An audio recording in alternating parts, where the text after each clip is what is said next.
Bien qu'illégale, la drogue circule aisément dans le milieu du showbiz.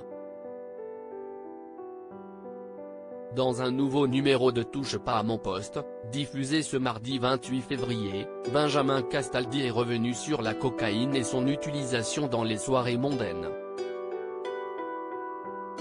Je trouve qu'effectivement, avec Pierre Palmade, il y a quand même un beau bal de faux cul concernant l'utilisation de la drogue dans notre métier, je parle du showbiz, a-t-il déclaré en préambule, avant d'expliquer que lui-même avait consommé de la cocaïne par le passé.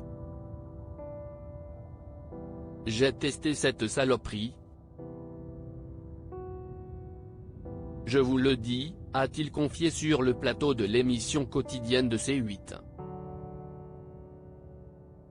Au cours de sa carrière, le fils de Jean-Pierre Castaldi a d'ailleurs côtoyé Pierre Palmade, également présent à ces soirées.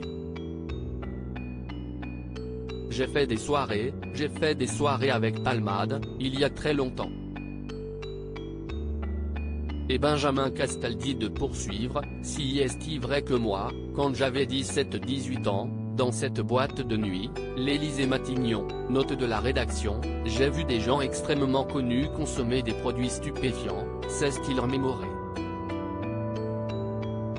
Il y a une boîte dont a parlé Raymond, où j'étais quand j'avais 25 ans, qui s'appelait le Banana Café, où c'était la fête du slip, a-t-il confié. Un haut lieu des nuits gays parisiennes que fréquentait aussi Pierre Palmade.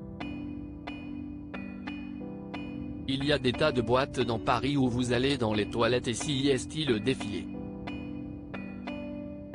Si est-il un secret de Polichinelle, a assuré Benjamin Castaldi, précisant que si est-il un piège dans lequel on peut tomber très facilement. Supérieur à Pierre Palmade, Muriel Robin, Michel Larocque, Véronique Sanson.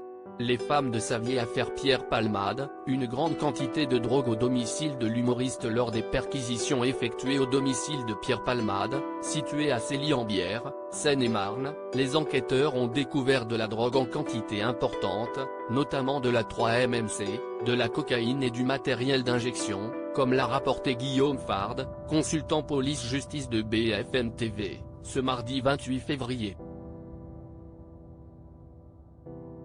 De la drogue, il y en avait en quantité importante au domicile de Pierre Palmade, tellement que les chiens renifleurs étaient perturbés, tant la concentration était importante dans la maison, a-t-il indiqué sur la chaîne d'information en continu.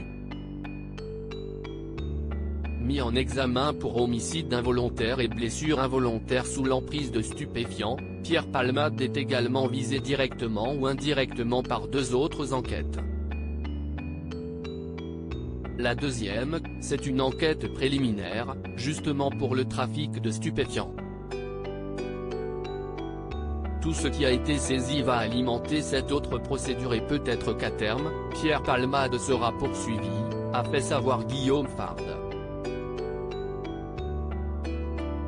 Crédit photo, capture d'écran C8.